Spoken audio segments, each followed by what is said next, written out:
If someone had told me 5 years ago that I'd be resented for falling in love, for getting promoted, or for buying my own car, I would have laughed.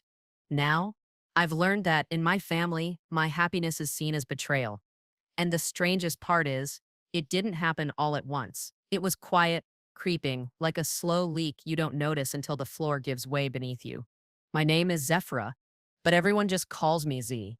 I'm 26, and for as long as I can remember, I've been the supportive little sister, the quiet one, the reliable one, the one who doesn't ask for too much. I grew up in a modest two-story house tucked in a sleepy suburb where people knew your name and remembered your high school GPA.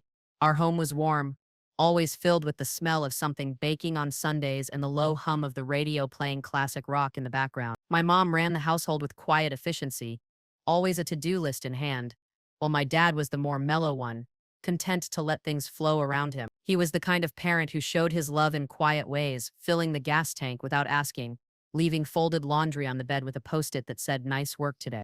Solene, my older sister, was the golden child, but not in a way that ever made me bitter. She had that effortless charisma that made people stop and listen, the kind of smile that lit up a room. She was driven, elegant, and so sure of herself in a way I secretly admired. She was also kind.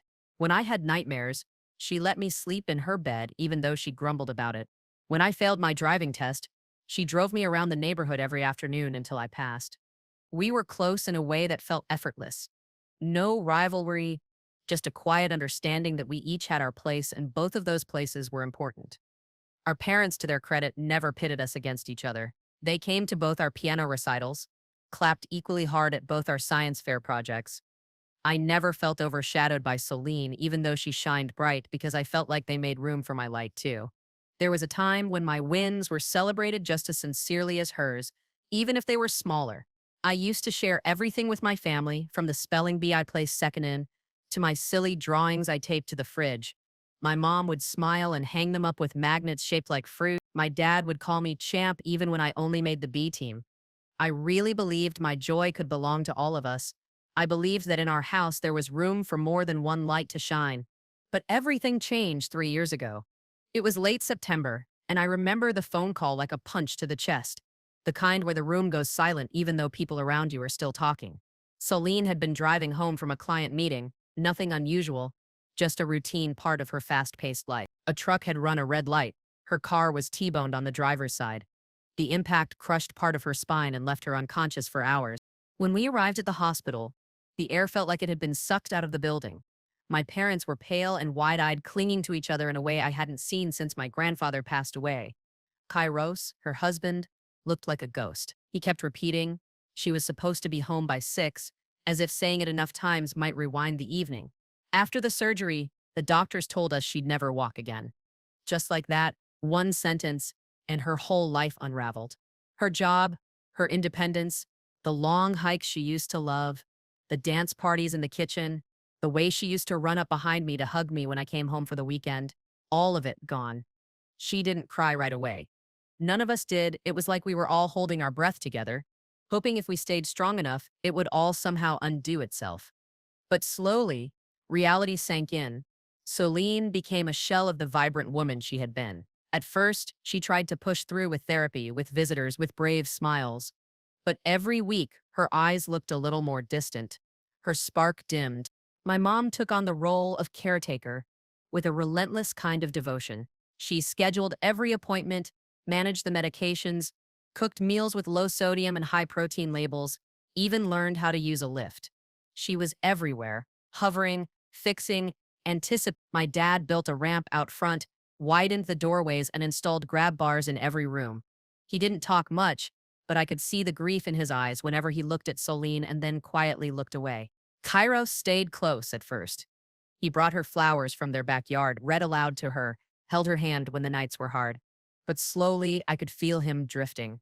Not out of malice, but out of quiet heartbreak. He was young. Their marriage, once filled with teasing and travel plans, turned into routines and silence. Meanwhile, I became the helper, the runner, the one who picked up groceries, sat with Solene when mom needed a break, fielded awkward questions from extended family. I showed up because that's what we do in my family. We show up, we cope, we push forward, and I stopped talking about my own life. Not because anyone told me to, but because there was no room left. There was no space for my fears, my deadlines, my dreams. Not when the air in our house was so thick with mourning that even laughter felt inappropriate. I didn't resent them then. Not yet. I thought it was temporary, that once we all found our rhythm again, things would balance out. But that balance never came. Instead, I learned how to become invisible so that Soline wouldn't feel like she was. The first time I noticed the silence was a year after the accident. I had just gotten promoted at work. It was a big deal for me. I had been working toward it for 2 years, and it meant more responsibilities and, honestly, validation. I went to dinner at my parents' house, excited to but when I brought it up, my mom gently put a hand on my arm and whispered, "Not now, sweetie." Soline had a tough day. That was the first time I truly felt it. This creeping sense that my joy needed to be edited, that somehow the good things in my life were disruptive, even hurtful. It made no sense. No one was asking Celine to hide her struggles, yet I was expected to dim myself so she wouldn't feel dimmer by comparison. I nodded. I swallowed it down. 8 months ago, my boyfriend Dante proposed to me. It was the most beautiful, sincere moment of my life. He didn't go big with it. No crowd, no flash mob, just the two of us, under the stars in a little cabin in the woods.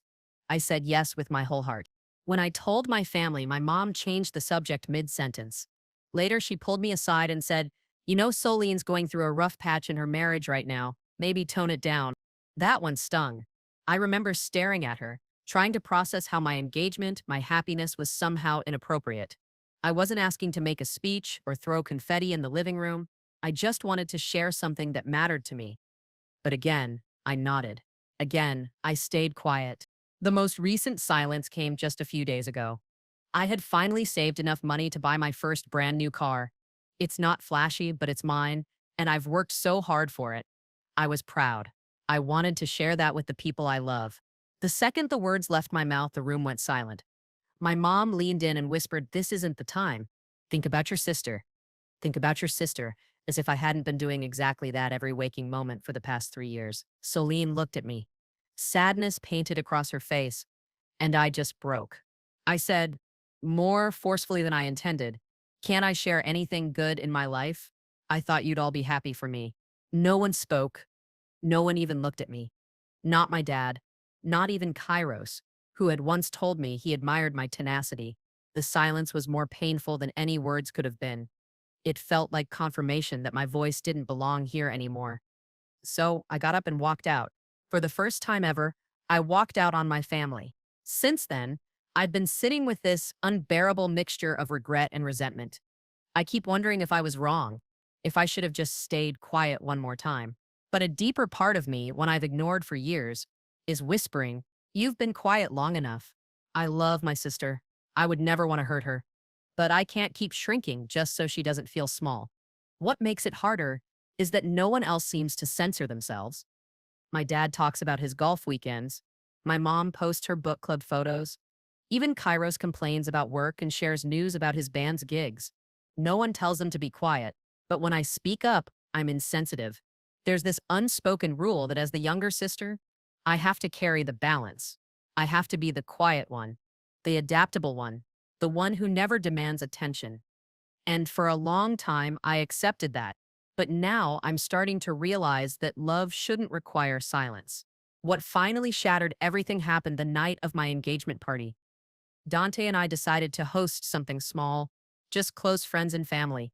We decorated the backyard with string lights, laid out candles along the patio, and ordered food from our favorite local spot. There was soft music playing from a speaker tucked under a table, and a quiet hum of laughter and clinking glasses filled the air. It was intimate and warm, exactly the kind of night I had always dreamed about. I debated even inviting my family. A part of me feared the weight they would bring with them, but the other part, the more naive, hopeful part, wanted to believe things could be different, that just this once, they would see me, celebrate me. When they arrived, my mom immediately pulled me aside. Soline didn't want to come, but I convinced her. Just don't make a big deal out of anything, okay? Don't make a big deal at my own engagement party. I bit my tongue. Again, I smiled through the greetings, handed out drinks, and tried to enjoy the company of friends. but I could feel their eyes on me, my mom's careful glances, Soline's reserved silence. When it came time for the toast, Dante stood beside me, his fingers lightly brushing mine, grounding me. I cleared my throat, raised my glass, and thanked everyone for being there, for their support, for loving us through everything. I didn't mention Soline, not because I was trying to hurt her, but because it was my moment. Just once, I wanted it to be mine, and apparently, that was the mistake. As the last few claps echoed into the night, my mom took the microphone off the table without asking. She smiled, but it was tight, forced. Before we all settle in, I just want to say something, she began. Then she launched into a speech about how proud she was of her brave firstborn, about everything Celine had endured over the past few years, how strong and graceful she had been through it all. Then she added, I hope Z continues to learn from her sister's strength. The atmosphere shifted. I felt it in my stomach first. This deep, twisting ache of humiliation. Conversation stopped. A few friends looked at me, eyebrows raised in confusion. Dante's grip on my hand tightened. I laughed quietly, but it wasn't real. It wasn't just a hijacking. It was a reminder that I am secondary, that even at my own celebration, I have to make space. The energy of the party never recovered. People tried to carry on, but the mood had shifted. I stood there, smiling on the outside, while something inside me cracked wide open. After the party, I didn't cry. I didn't scream or slam a door. I didn't say a single word. I just quietly excused myself, went upstairs, packed a weekend bag, and told Dante I needed some space. He didn't ask questions. He just kissed my forehead and said, text me when you get there. I drove for 3 hours with the windows down and the music off, letting the cold night air bite at my skin. My mind was numb, but my chest felt like it was filled with crushed glass. I didn't have a destination in mind. I just knew I needed to get away from the noise, from the silence, from everything in between. When I finally pulled into a beachside Airbnb I'd booked at a rest stop out of sheer desperation, I sat in the car for a long while before going inside. My body felt too heavy, like it had absorbed all the disappointment from that night and turned it into lead. Eventually, I walked down to the sand, the ocean stretching endlessly in front of me. The sky was dark, but the stars were clear. I sank into the cool ground, wrapped my arms around my knees, and just breathed. A little while later, I heard footsteps behind me, soft, measured. It was Dante. He had driven all that way, hours in the dark, just to sit with me. He didn't say anything at first. He simply lowered himself onto the sand beside me and placed his jacket around my shoulders. His presence didn't demand anything. It just was solid, quiet, patient. Eventually, he spoke. You don't have to carry it all, Z. You're allowed to be hurt. You're allowed to want more. I leaned into him, resting my head on his shoulder, and for the first time that night, I allowed myself to feel something other than numb. He didn't try to fix it. He didn't offer shallow reassurances. He just held me, let the silence stretch between us, and made it safe. And in that moment, I realized that the kind of love I'd always wanted wasn't loud or demanding. It was steady, unshakable, seen. And then the question hit me. Quietly, cruelly, honestly, is this what family is supposed to feel like? Because it didn't feel like love. It didn't feel like support. It felt like erasure, like I had spent years stitching myself into someone else's narrative, and now that I wanted my own chapter, I was being written out entirely. I sat there for hours, letting the wind wrap around me, watching the tide roll in and out, and wondering when I had stopped being someone's daughter, someone's sister, and started being invisible instead. While I was gone, everything fell apart. Soline and Kairos had a massive fight. He told her he needed space, that he felt like a caretaker more than a husband. She told him to leave. And he did, according to my mom. Soline spiraled after that. She barely spoke, refused to eat more than a few bites at a time, and wouldn't respond to texts or calls. She locked herself in her room for almost 2 days straight.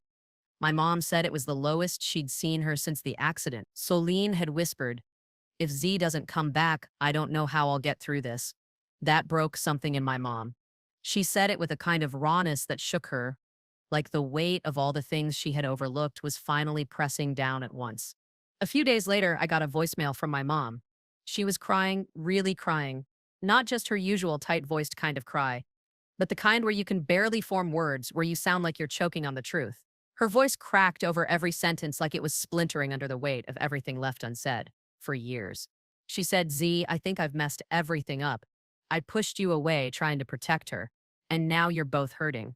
Soline's alone, and you won't talk to me. She said she doesn't know if she can get through this without you. She keeps saying she can't breathe, that she can't make sense of any of this unless you come back. She paused, sobbing audibly into the phone. I know I made you feel like your happiness didn't matter. I know I've been unfair, but I didn't mean to break you in the process. I was just trying to keep our family from falling apart. I thought I was doing the right thing. I see now how wrong I was. Baby, please, please come home. Your sister needs you. I need you. We all do. I'm so sorry, sweetheart. Please, just come home. Then, something unexpected happened. Soline sent me a letter, handwritten. The envelope was wrinkled, like she'd held onto it for a while before finding the courage to send it. The handwriting was hers, elegant, deliberate, and slightly slanted, just like I remembered from our notes as kids. Inside, she wrote, Z, I've been so consumed with what I lost that I never realized what you were losing too.